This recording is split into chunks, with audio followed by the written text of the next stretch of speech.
حضرت عباس، حضرت عبداللہ، حضرت عثمان اور حضرت جعفر، یہ چاروں آپس میں حقیقی بھائی ہیں اور یہ چاروں کے چاروں کربلا میں شہید ہوئے۔ شعبان المعظم 26 ہجری میں مدینہ منورہ کے اندر سیدنا حضرت عباس بن علی رضی اللہ تعالی عنہ کی ولادت ہے۔ والد گرامی کا نام علی اور ماں کا نام ام المنین فاطمہ بنت حسام رضی اللہ تعالی عنہا ہے۔ شہزادی کونین سیدہ فاطمہ الزہرا سلام اللہ علیہا کے ہوتے ہوئے سیدنا حضرت علی کرم اللہ وجہہ الکریم پر یہ پابندی تھی کہ وہ دوسری شادی نہیں کر سکتے، لیکن سیدہ پاک کے وصال شریفہ کے بعد سیدنا حضرت علی المرتضیٰ رضی اللہ تعالی عنہ نے اور شادیاں کی، لیکن سیدہ کے بعد جو سب سے پہلی شادی ہوئی ہے وہ حضرت ام منین سے ہوئی۔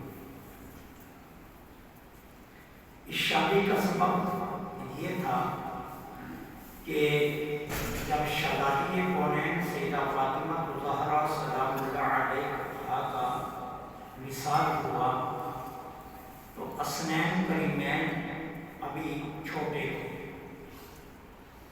اب معاملہ یہ زیر بحث آیا کہ خاتون وہ ہونی چاہیے جس کے فضائل، کمالات، شمائل اور صفات اتنی بلند، اتنی بالا، اتنی اعلیٰ ہوں کہ جو حسنین کریمین کی پرورش کر سکے۔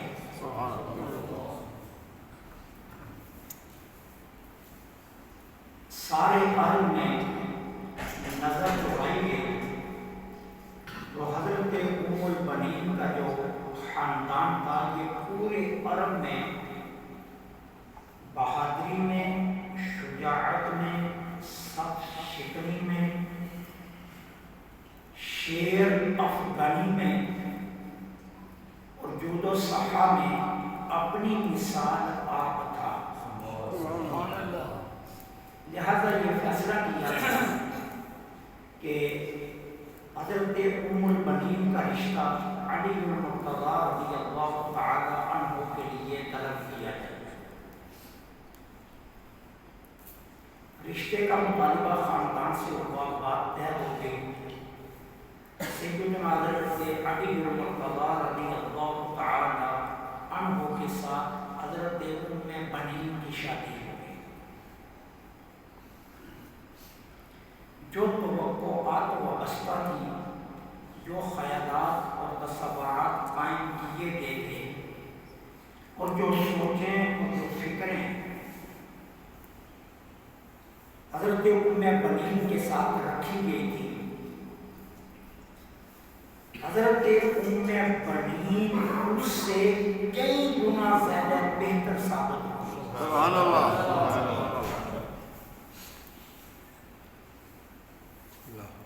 سیدنا حضرت علی المرتضیٰ کے گھر میں آتے ہی کبھی بھی اپنے آپ کو حسنین کریمین کی ماں نہیں کہا، ہمیشہ اپنے آپ کو حسنین کریمین کی خادمہ کہتی تھی۔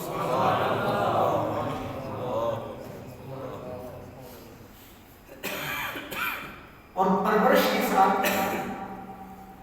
طور خادمہ حسنین کریمین کی اتنی خدمت کی کہ شاید اللہ کو ان کا یہ خلوص اتنا پسند آیا کہ اللہ نے انہیں عباس جیسا بیٹا عطا کیا۔ 26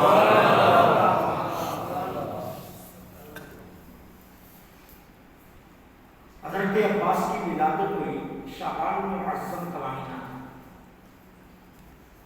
اور سیدنا علی امام حسین کی طرح ابتدا میں ہی، شروع میں ہی، آغاز میں ہی حضرت علی المرتضیٰ رضی اللہ تعالی عنہ کو حضرت عباس کی شہادت کا پتہ چل گیا۔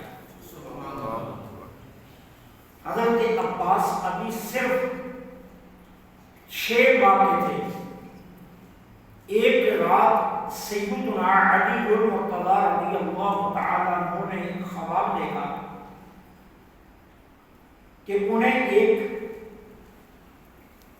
نوجوان دکھایا گیا جو ایک جنگ میں امام حسین کی معاونت کر رہا ہے، اور اس معاونت میں اس کے دونوں بازو کاٹے گئے۔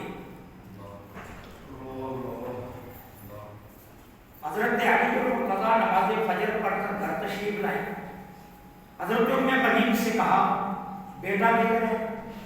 کہا سویا ہوا ہے۔ فرمایا اسے میرے پاس لاؤ۔ حضرت ام بنین حضرت عباس کو سفید کپڑے میں لپیٹ کر حضرت علی کی گود میں رکھتی ہے۔ سیدنا علی المرتضیٰ رضی اللہ تعالی عنہ نے کپڑا ہٹایا، چہرے کی طرف دیکھا، ان کے بازوں کی طرف دیکھا، کپڑے سے ان کی کلائیاں نکال کر دیکھی، اور دیکھنے کے بعد حضرت علی کے آنکھوں سے چھم چھم آنسو برسنے لگے۔ حضرت ام بنین کے منظر دیکھ کر بڑی حیران ہے کہ یہاں کوئی رونے کا موقع نہیں ہے، کوئی ایسا سبب نہیں ہے جس کی وجہ سے علی المرتضیٰ رو گئے، پریشان ہوئی۔ پوچھا کیا وجہ ہے، آپ کیوں روئے؟ کہا نہیں کوئی معاملہ نہیں ہے۔ حضرت ام بنین مسلسل اصرار کرتی گئی۔ جب مسلسل اصرار کرتی گئی تو کہا کہ اگر سننا ہے نا تو پھر اپنے آپ کو سنبھال کر سننا۔ میں نے آج رات خواب میں دیکھا ہے میرا یہ بیٹا عباس کربلا میں اس طرح شہید کیا جائے گا کہ اس کے دونوں بازو کاٹ دیے جائیں گے۔ ابھی 6 ماہ کے تھے کہ سیدنا حضرت علی المرتضیٰ اور سیدہ ام البنین کو یہ پتہ چل چکا تھا کہ عباس کربلا میں شہید ہوئے۔ پھر جب کربلا کا واقعہ ہوا ہے، یہ 4 حقیقی بھائی حضرت امام حسین کے ساتھ کربلا میں آئے اور یہ 4 شہید ہوئے۔ اور آپ ہمت دیکھیے اس خاتون کی، آپ حوصلہ دیکھیے اس خاتون کا، آپ اس کی عظمت کو سلام کیجیے کہ حضرت ام بنین کربلا کے موقع پر مدینہ طیبہ میں زندہ تھی، اور جب قافلہ حسینی مدینے سے چلا 4 بیٹوں کو امام حسین کے ساتھ خود تیار کر کے بھیجا، اور آخری جملے کیا کہے کہ میں تمہیں اپنا دودھ معاف نہیں کروں گی اگر تمہارے ہوتے ہوئے حسین کا بال بھی دیکھا ہوگا۔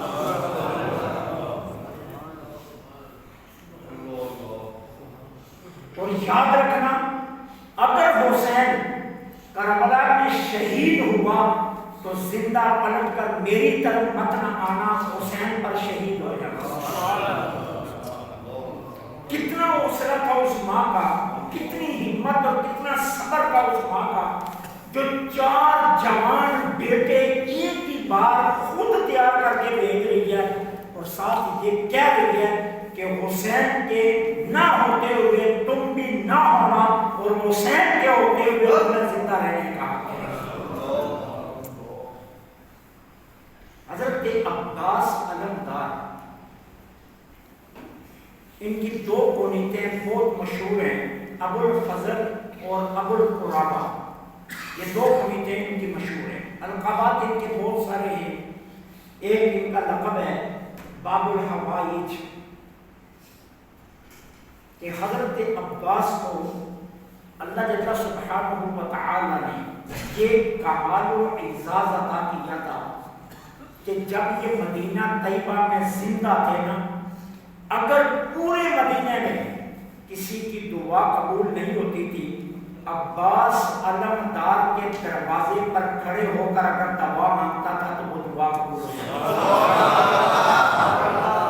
اس لیے انہیں باب الحوائج کا لقب دیا گیا کہ یہ حاجتوں کا دروازہ ہے، جس کی حاجت کہیں بھی پوری نہیں ہوتی وہ عباس کے دروازے پر آ جائے گا۔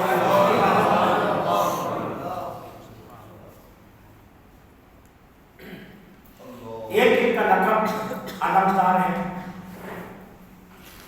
ایک ان کا لقب صاحب صفائے اہل بیت ہے، اور ایک ان کا لقب صاحب اللواء ہے۔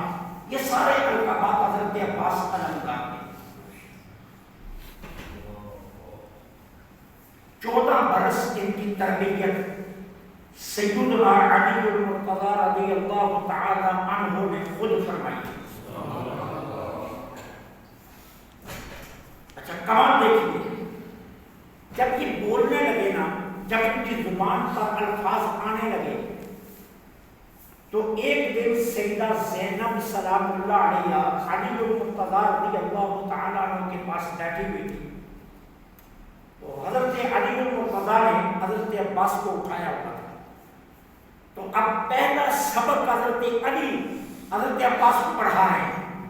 کیا فرماتے ہیں؟ یا بنیا قل واحد، اے بیٹے کہو ایک۔ یہ پہلا سبق حضرت علی حضرت عباس کو پڑھا رہے ہیں۔ یا بنیا قل واحد، اے بیٹے کہو ایک۔ حضرت عباس نے کہا واحد۔ اب حضرت علی المرتضی نے کہا یا بنیا قل اثنین، اے بیٹے کہو دو۔ حضرت عباس چپ کر کے سیدنا علی المرتضی رضی اللہ تعالیٰ عنہ نے پھر فرمایا یا بنیا قل اثنین، اے بیٹے کہو دو، پھر چپ کر کے۔ تو حضرت علی نے فرمایا بیٹے تو دو کیوں نہیں کہتا، واحد تو نے کہہ دیا، اثنین کیوں نہیں کہتا؟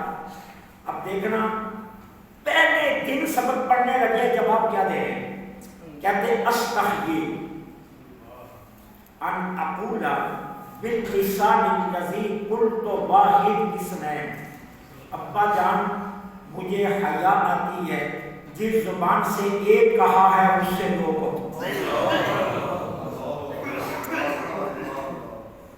پہلا سبق ہے اور کہہ رہے ہیں ابا جان مجھے حیا آتی ہے کہ جس زبان سے میں نے ایک کہا اس سے دو کو۔ اب حضرت علی المرتضی رضی اللہ تعالی عنہ سمجھ گئے کہ اللہ نے اس بیٹے کو کتنے کمالات دے رکھے ہیں، کہ کیا ایک کا مطلب کیا ہے؟ ایک اللہ، اور اثنین عربی زبان میں دو کو کہتے ہیں۔ تو معلوم کیا ہوا کہ عباس پہلے دن ہی کہہ رہے ہیں کہ ابا جان جب اللہ ایک ہے تو مجھے ایک پر ہی رہنے دے، مجھے دو کا سبق مت پڑھائیں۔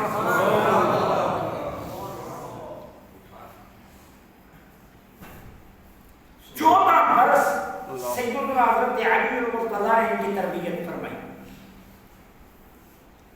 عرب کے تمام جوڑ علی المرتضی نے خود سکھائے، جنگ کے تمام طرق علی المرتضی نے خود سکھائے۔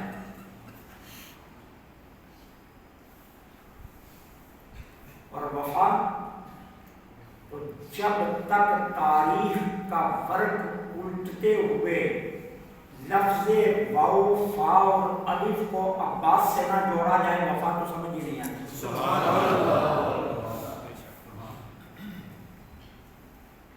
وفات شروع بھی عباس سے ہوئی ہے، اپنی معراج پر بھی عباس نے پہنچائی ہے، اور وفا کا طریقہ بھی عباس نے ہی سکھایا۔ کتنی وفا تھی؟ ساری زندگی۔ سیدہ زینب حقیقی بہن ہے، سیدہ زینب کو کبھی بہن نہیں کہا، کبھی بہن نہیں کہا۔ ہمیشہ سیدہ زینب کو اپنی مالکہ کہتے تھے. امام حسن و حسین بائی ہیں، کبھی ان کو بائی نہیں کہا، دونوں کو اپنا آقا کہتے تھے. درجہ عباس کا کم نہیں ہے. نسب اگر حضرت عباس سے بھی دیکھیں تو بہت بلند ہے. حسین کریمین کے ابا علی المرتضیٰ ہیں تو علی المرتضیٰ ہی عباس علمدار کے ابا ہیں.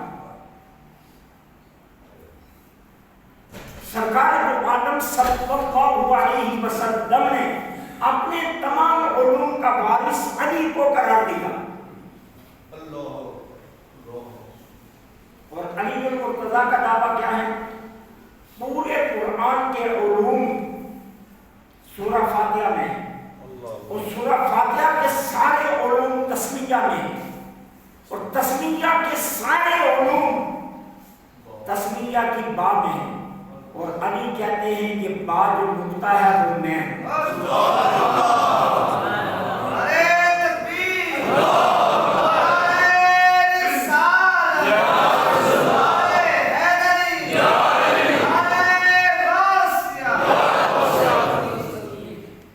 عباس پیدا ہوئے تو گٹی کھجور سے نہیں دی گئی، گٹی شہد سے نہیں دی گئی، گٹی کسی اور چیز سے نہیں دی گئی، گٹی انجیر سے نہیں دی گئی. اب دیکھنا پہلے دن سے عباس اعلان کر رہے ہیں کہ میں کون ہوں. سیدنا علی المرتضیٰ رضی اللہ تعالیٰ عنہ نے حضرت عباس کو گٹی دینے کے لیے اپنی زبان ان کے منہ میں ڈالی.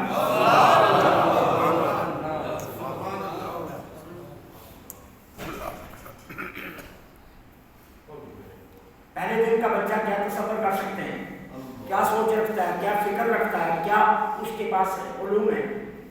لیکن عباس نے اپنے والد گرامی کی زبان کو اتنی دیر تک نہیں چھوڑا جتنی دیر تک جی بھر کر چوس نہیں. پہلے دن ہی اعلان کر رہے تھے کہ ابا جان تمہارے سارے علوم کا وارث عباس آ گیا ہے.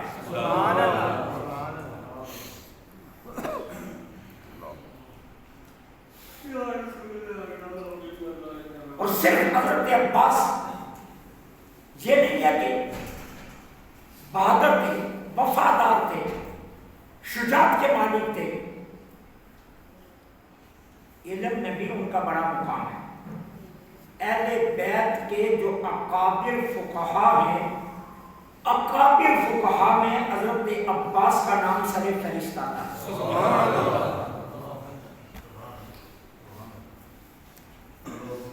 14 برس سیدنا علی المرتضیٰ نے تربیت کی تو 10 برس پھر علی المرتضیٰ کے بعد حضرت امام حسن نے ان کی تربیت کی.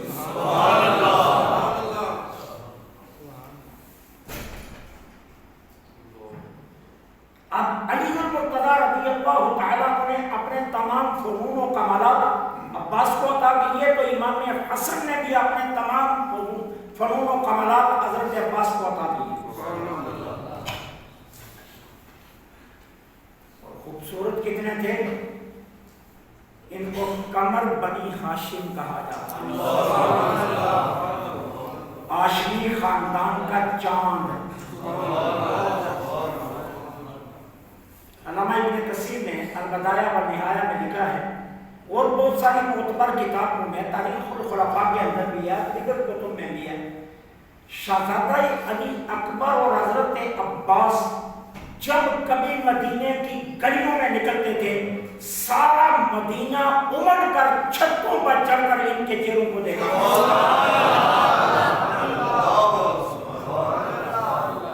علی اکبر نکلتے تو مدینے والوں کی عید ہو جاتی، کیونکہ شہزادہ علی اکبر کا چہرہ بالکل سرکار دو عالم کے چہرے کی تصویر تھا. اور جب عباس مدینہ کی گلیوں میں نکلتے تو مدینہ والے کہتے تھے آج چاند آسمان پر نہیں مدینہ کی گلیوں میں چاند. قمر بنی ہاشم انہیں کہا جاتا. اتنے خوبصورت اور اتنے حسین و جمیل تھے.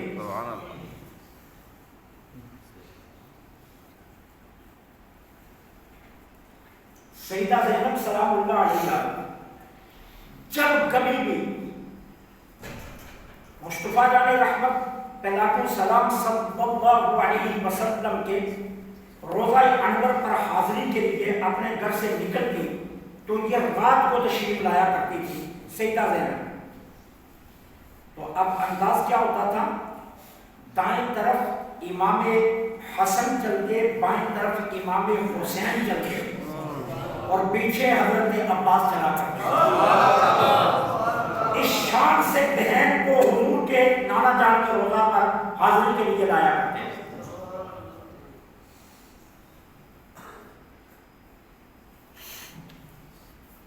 جب حسین کربلا میں چلے تو سب سے بڑا اہم ترین جو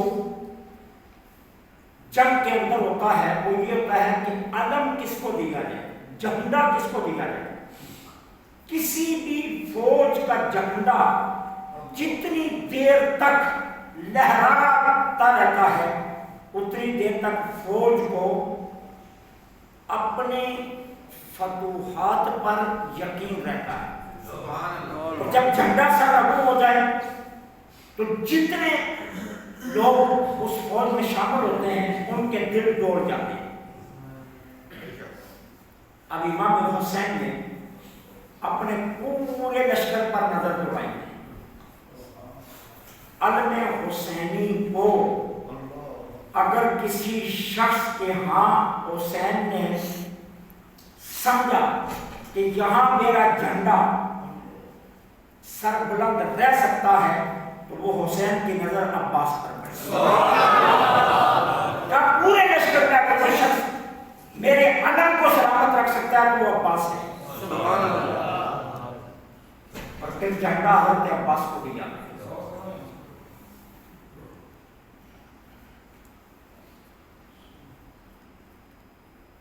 سات محرم کو میدان کربلا میں پہنچے. سارے حالات کا جائزہ ہو چکا تھا.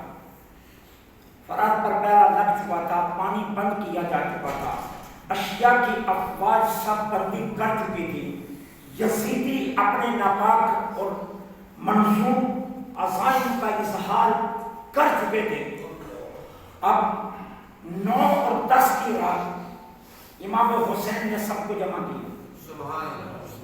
اور جمع کر کے کہا دیکھو کسی پر کوئی پابندی نہیں ہے. یہ لوگ صرف حسین کے خون کے پیاسے. میں چراغ بجا دیتا ہوں، جاؤ جس نے جانا. اور ایک بات یاد رکھنا، ڈر کر مت جانا. حسین تم سے وعدہ کرتا ہے آج بھی اگر حسین کو چھوڑ کر چلے جاؤ حسین پھر بھی روز محشر تمہاری شفاعت کرے گا. یہ نہ خوف رکھنا کہ اگر آج چھوڑ کر چلے گئے تو حسین کا میدان محشر میں تمہاری شفاعت نہیں کرے گا. میں تم سے راضی ہوں، جس کا جی چاہتا ہے جانا چاہتا ہے چلا جائے. میں چراغ کو بجھا دیتا ہوں. سب سے پہلے جو ذات اٹھی وہ حضرت عباس کا. کیا کہا اللہ کی عزت کی قسم جسم کے ٹکڑے ٹکڑے کروا دینا یہ منظور ہے لیکن حسین کو چھوڑنا منظور.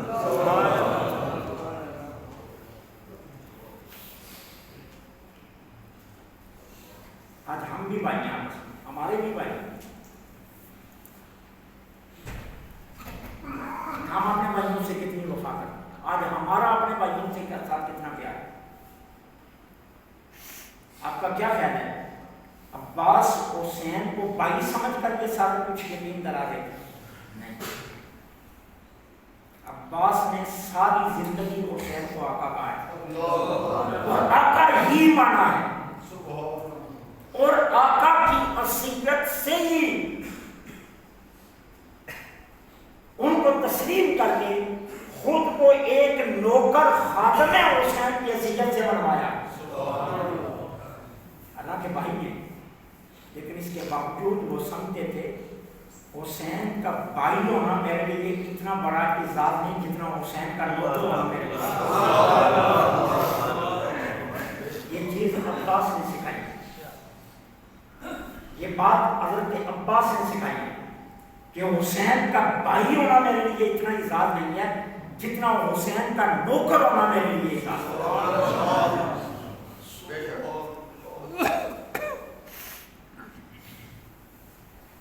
اور پھر نوکری کو ترجیح دی۔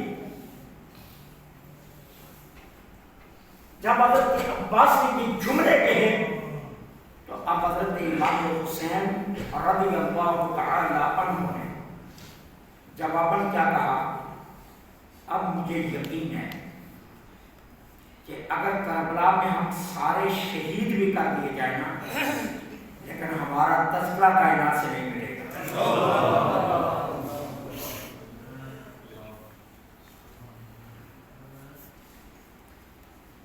وفا کی انتہا کی، محبت کی انتہا کی، شجاعت کی انتہا کی، دلیری کی انتہا کی، بہادری کی انتہا کی۔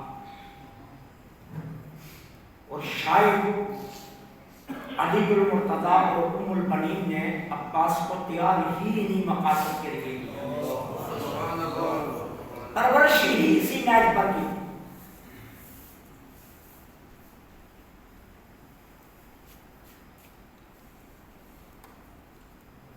جب ان کی باری آئی تو حضرت امام حسین کی خدمت میں حاضر، مجھے میدان کربلا میں جانے کی اجازت دی۔ کہا بھائی میری بات نہیں ہے، خیمے میں جتنی خواتین بیٹھی ہیں نا باپردہ، سبھی کو اس بات کا یقین ہے کہ جتنی دیر عباس زندہ ہے ہمارے خیمے کی طرف کوئی نہیں آتا۔ حسین کی بات نہیں ہے، حسین کو جو تم پر اعتماد ہے وہ تو ہے ہی ہے، لیکن مجھ سے بڑھ کر زیادہ اعتماد تیری ذات پر زینب کو ہے، تیری ذات پر شہربانوں کو ہے، تیری ذات پر ام لیلا کو ہے، تیری ذات پر سکینہ کو ہے۔ کربلا کی خواتین سے جا کر پوچھو، وہ حسین سے بھی زیادہ اعتماد کر کے بیٹھی ہیں کہ جتنی دیر تک عباس ہے اتنی دیر تک ہم محفوظ ہیں۔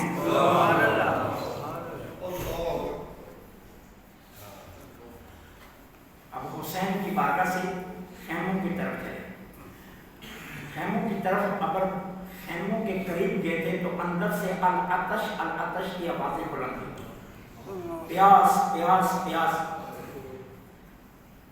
عباس نے کہا بیویوں سے بعد میں ملوں گا، پہلے پانی کا انتظام کر۔ مشکیزہ اٹھایا، کاندھے پر لگایا، یزیدیوں کے سامنے آ گیا اور کہا مسلمان ہو؟ کہنے لگے ہاں مسلمان ہیں۔ کہا پھر ایک بات بتاؤ، تمہیں خبر نہیں ہے جس نبی کا کلمہ پڑھتے ہو اس نبی کی شہادیاں پیاسی ہیں؟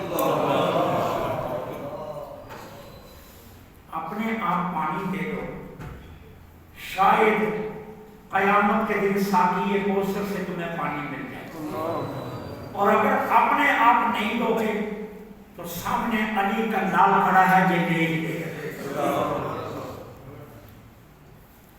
ان پر کوئی اثر نہیں۔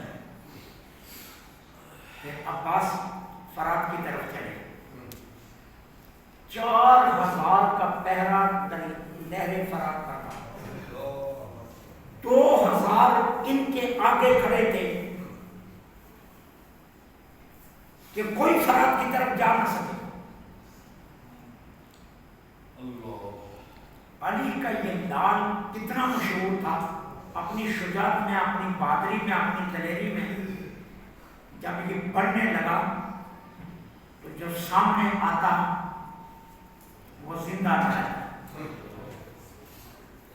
عباس نے 2000 کو بھی بگایا اور پھر 4000 کا جو لشکر پہرا دے رہا تھا اس تک بھی پہنچ گئی۔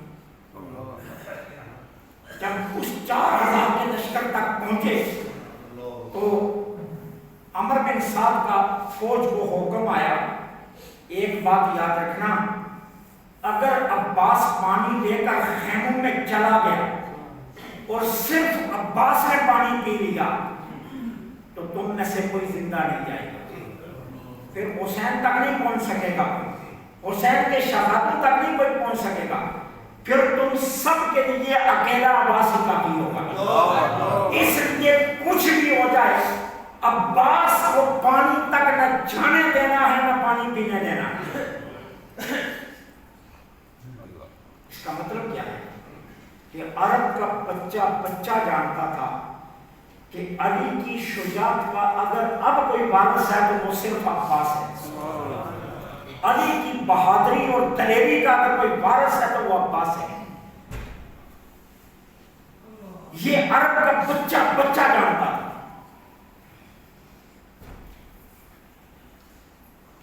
10,000 فوج اور میدان میں اتار دی، 4,000 پہلے ہیں، 10,000 اب اور آ گئے، 14,000 کا لشکر ہے اور ایک علی کا نام ہے۔ اب ذرا تصور کرنا، آپ کے اس بڑے مجمع میں سے اگر میں اٹھ کر بھاگ کر جانا چاہوں تو میں تو نہیں بھاگ سکوں گا، مجھے یقین ہے کوئی نہ کوئی پکڑ لے گا۔ اور 14,000 کی فوج سامنے ہو اور ایک عباس اکیلا ہو، وہ کتنا دلیر ہوگا۔ 14,000 کو کاٹ کر بھی فرات پر پہنچ گیا۔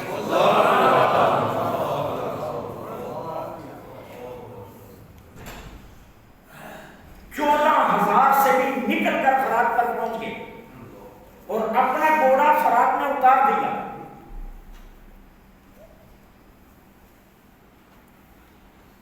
پانی کا چلو بھرا،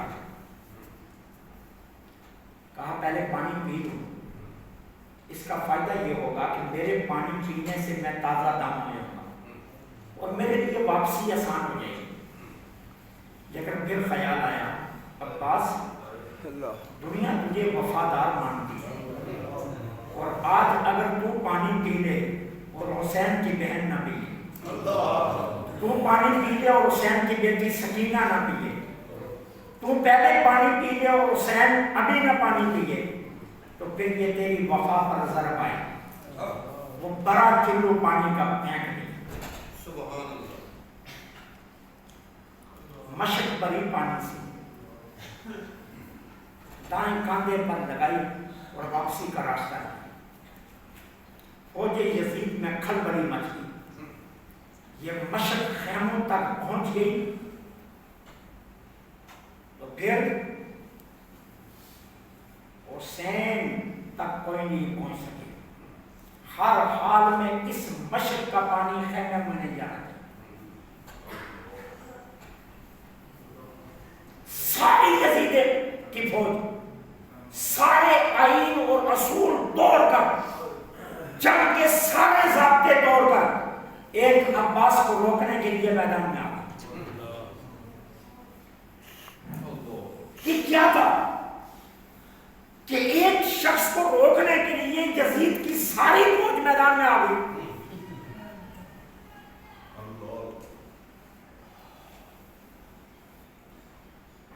عباس چلے خیموں کی طرف، ظالموں نے تیروں کی بوچھار کر عباس کو اپنے جسم کی پرواہ نہیں تھی، کہاں تیر لگتا ہے لگے۔ عباس کی ساری توجہ مشق پر تھی، کیوں؟ سقائے اہل بیت میرا لقب ہے، اہل بیت کو پانی پلانے والا۔ اپنے لقب کے تحفظ کے لیے آج میں نے یہ پانی خیموں میں پہنچانا، اور اگر پانی نہ پہنچا سکا تو پھر میں خود زندہ نہیں جاؤں گا، یا جام شہادت نوش کروں گا یا پانی خیموں تک پہنچے گا۔ عباس کے پاس اس کے علاوہ تیسرا راستہ کوئی نہیں۔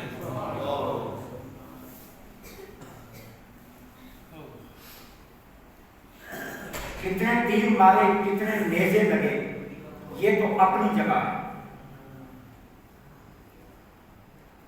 ایک ظالم نے پیچھے سے وار کیا اور حضرت عباس کا کاندھا کاٹ دیا۔ بازو کا ایک کنارہ ابھی جسم سے جڑا ہوا تھا، حضرت عباس نے اپنے بائیں ہاتھ سے خود کھینچ کر توڑا اور اپنی بازو پھینکی اور اسی مشق کو اپنے بائیں کاندھے پر دے دیا۔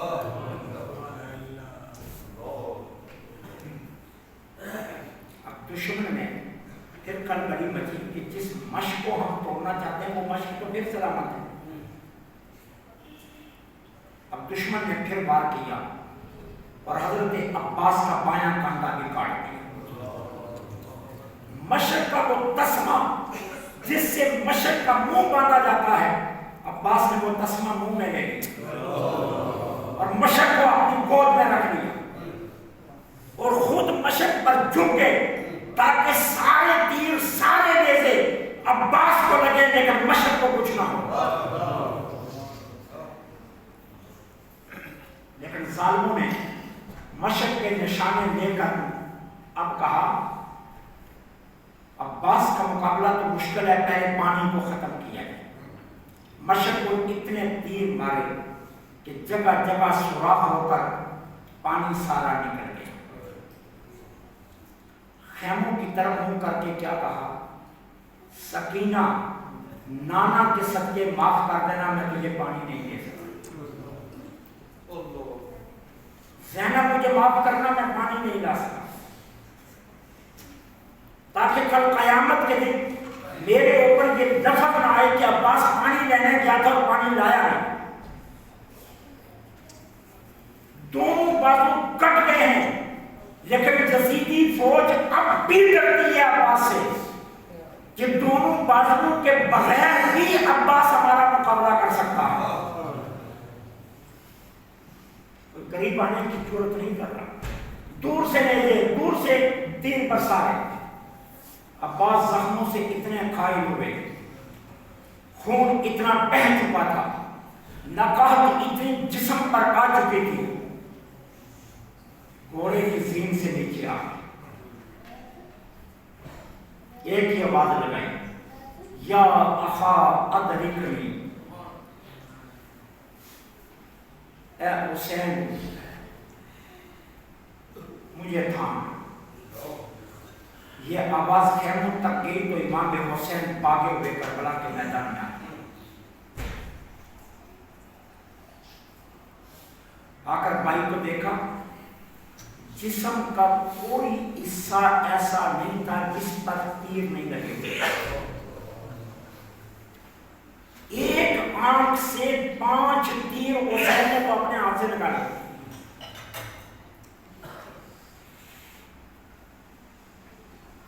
یہ پہلا موقع تھا کربلا میں.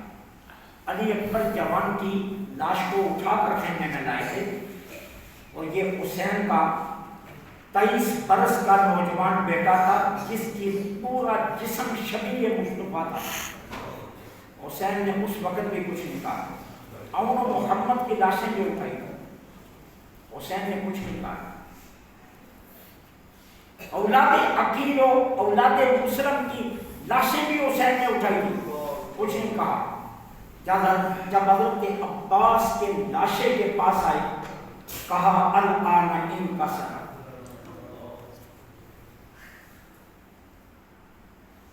کہا اب میری کمر ٹوٹ گئی،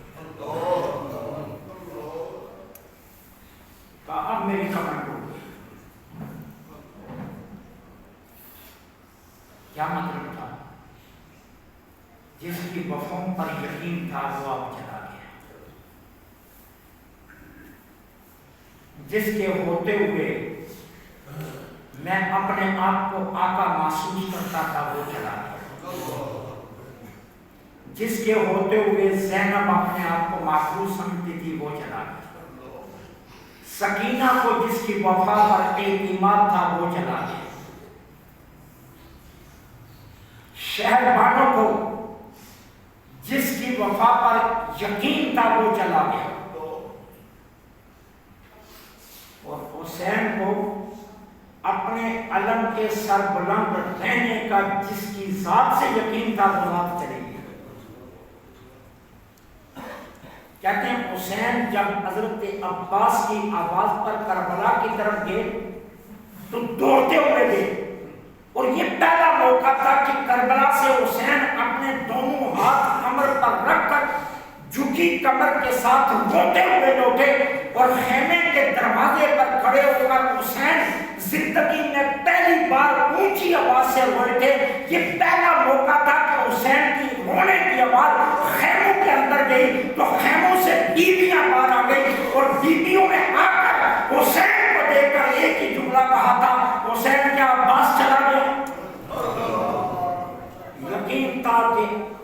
عباس کے سوا حسین کسی اور کے جانے پر اتنا نہیں ہو سکتا۔ وفا شعار چلا گیا، جس کی وفاؤں پر اعتماد تھا وہ چلا گیا، جس کی وفاؤں پر یقین تھا وہ چلا گیا، جس کے ہاتھ میں جھنڈا سجتا تھا وہ چلا گیا،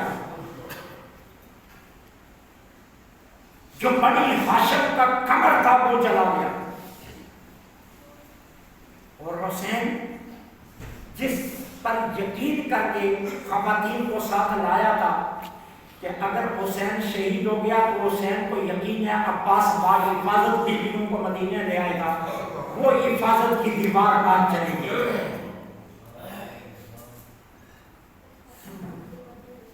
عباس علمدار، وفا کا نام تھا، شجاعت کا نام تھا، بہادری کا نام تھا، دلیری کا نام تھا۔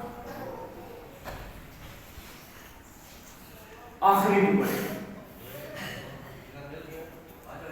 آپ کا کیا خیال ہے کہ یہ دین ہمارے پاس بڑی آسانی سے آ گیا؟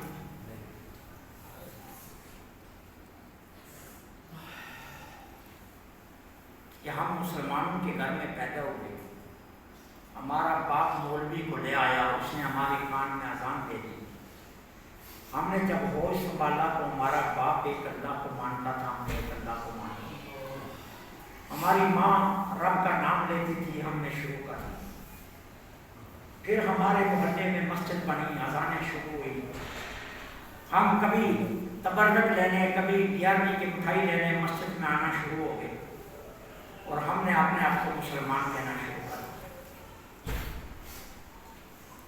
لیکن سچ پوچھو، یہ دین جو آج ہمارے پاس ہے یہ اتنی آسانی سے ہم تک نہیں پہنچے۔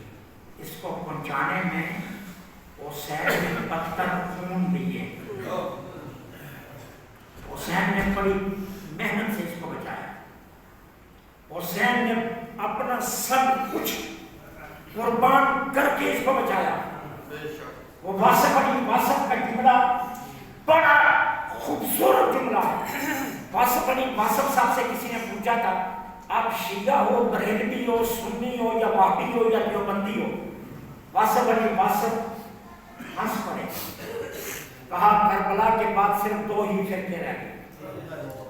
واسف علی واسف نے کہا تھا کربلا کے بعد 2 ہی فرقے رہ گئے ہیں، ایک یزیدی اور ایک حسینی، اور میں حسینی۔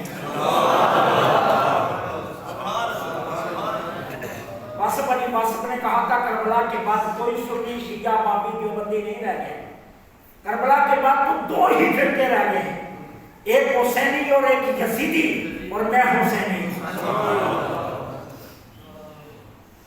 آج جو کلمہ ہم پڑھتے ہیں، آج جو دین ہمارے پاس ہے، آج جو دین کی بہاریں ہم دیکھتے ہیں، آج جو مساجد آباد ہمیں نظر آئے، آج جو گلی محلوں میں جو نا ہماری مساجد میں اذانیں بلند ہو رہی ہیں، آج جو ہم مصلی پر ہم امام و خطیب پڑھ کر کھڑے ہوتے ہیں، آپ جب جمعے کے دن ہم منبر پر شام سے پڑھتے ہیں، ہمارے سروں پر یہ جو دستاریں سجتی ہیں، آج جو باوقار ہم اپنے آپ کو مسلمان کہتے ہیں، آج جو ہمارے آباء و اجداد اور ہمارے بزرگوں کے چہرے پر داڑیاں نظر آتی ہیں، آج جو ہماری جبینوں پر سجدوں کے نشانات آتے ہیں، خدا کی قسم یہ ساری قربانی حسین کی ہے۔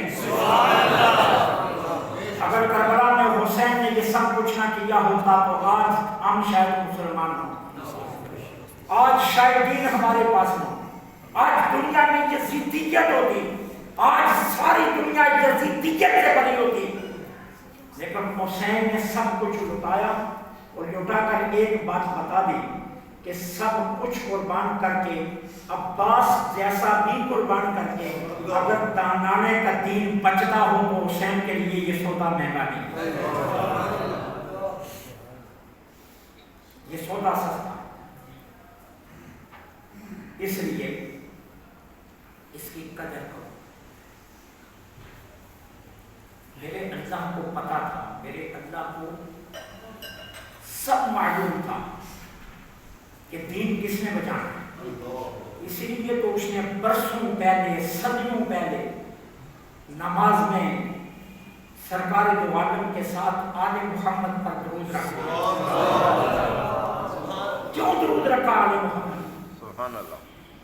کیوں صلاۃ رکھی آل محمد پر؟ کیوں حکم دیا کہ جب بھی تم سرکار دو عالم صلی اللہ علیہ وسلم پر درود و سلام پڑھو تو سرکار کی آل پر ضرور پڑھنا؟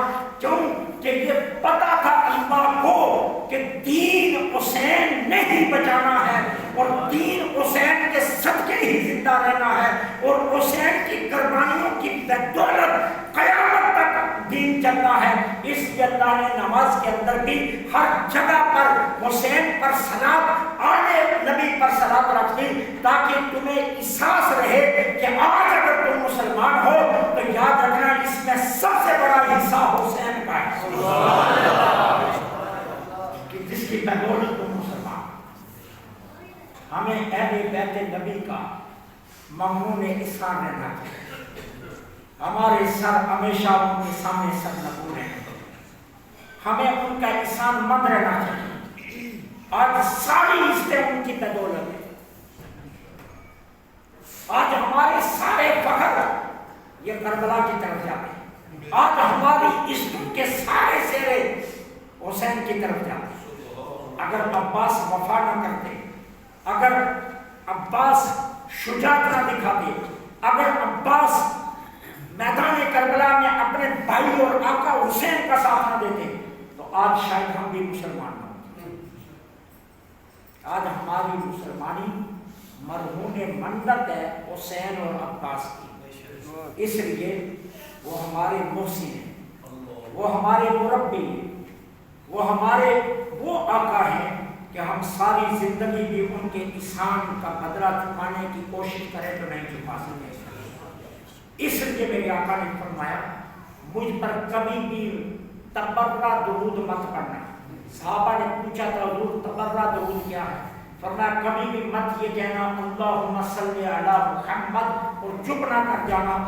کہا جو پڑھنا اللہم صلی علی محمد وعلی آل محمد, یہ درود پڑھنا. تبرہ درود مت پڑھنا. تنہا محمد صلی اللہ علیہ وسلم پر درود مت پڑھنا.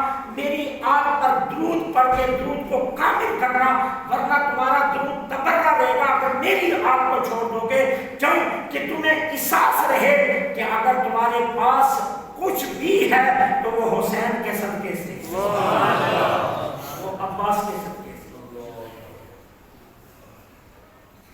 اس لیے ہمیں ان کا ممنون احسان رہنا چاہیے. میری دعا ہے اللہ کریم عز و جل آپ کا یہ آنا قبول فرمائے, آپ کا یہ محافل منعقد کرنا آپ کے لیے باعث نجات بنائے. اللہ کریم عز و جل آپ کے ان کاوشوں کو اپنی بارگاہ میں شرف قبولیت عطا فرمائے. آپ کو مزید اللہ ایسی محافل کی توفیق عطا فرمائے.